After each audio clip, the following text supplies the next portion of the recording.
I got my driver's license at 17 years old, and all I wanted to do was drive. And like most 17-year-olds, I didn't have much money. So I had to figure out, how do I get paid to do it? And the answer for me was become a Pizza Hut delivery boy. So that's what I did.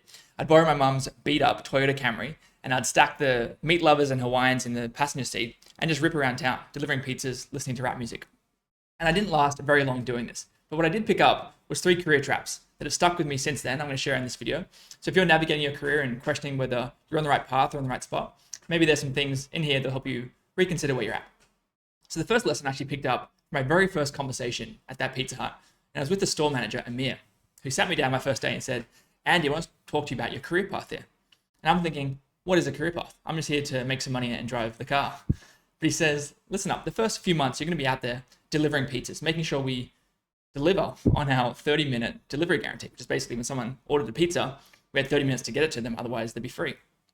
And once I've done that for a while and earned my stripes, then I'd get promoted to work the cash register, where I'd be taking phone calls and putting pizzas into the system, into the ordering system. And then once I'd done that for a while and I really understood the business, then I'd actually get to make the pizzas. And I remember looking down this long, narrow Pizza Hut to the back, where there was a group of guys that were just sweating next to these giant red hot pizza ovens underneath fluorescent lights, stressed out because of this 30-minute delivery guarantee. And at that moment, I remember thinking, is this the right environment for me? Is this the right career path for me? And that's the first career trap, which is making sure we're in the right environment, in the right swim lane for where we want to be. And the best analogy I've heard here is a career is like planting a ladder on a wall and climbing up step by step.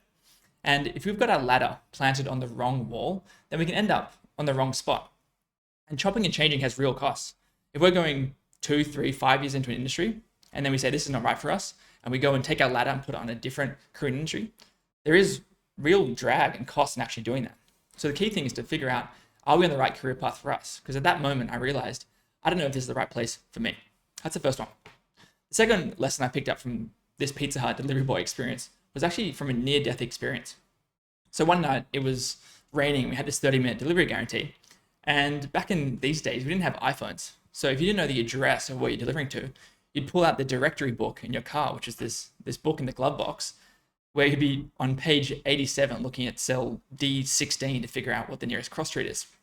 It was mayhem. And this one night, I was driving down this highway, and I'm looking down at this directory book, trying to figure out where the party's at. And then I look up, and there's a truck coming straight towards me.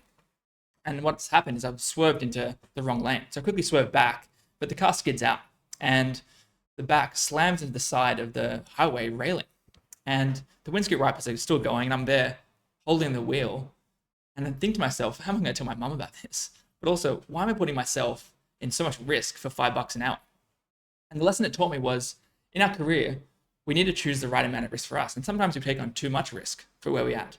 And sometimes we could take on too little risk where we're at. And it's so dependent on who we are as individuals. But in our early career, maybe the time is right to launch that startup, to join that new company, to do something different. But when we have responsibilities and have people relying on us, maybe we want to take on less risk. And again, it's completely dependent on everybody. But the key thing is figuring out, are we taking the right amount of risk in our career for where we want to go and who we want to be? That's the second lesson. Now, the third one is one I'm a bit ashamed about. So towards the end of that experience, I was somewhere different in the country, and Amir called me and said, Andy, we have a few shifts for you. When are you coming back?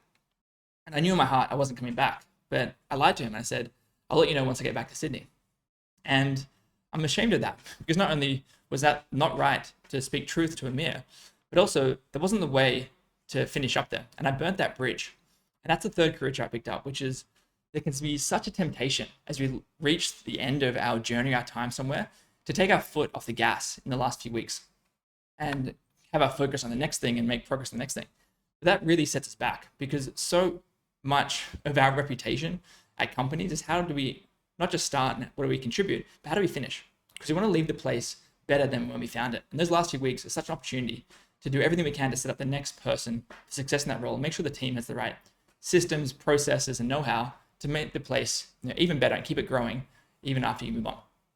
Now, I try and forgive myself in that third one, which is I was young and this was a temporary role, but every relationship matters and every job is an opportunity to help shape who we are becoming. If you enjoyed this, let me know in the comments below. I'll see you on the next one. You.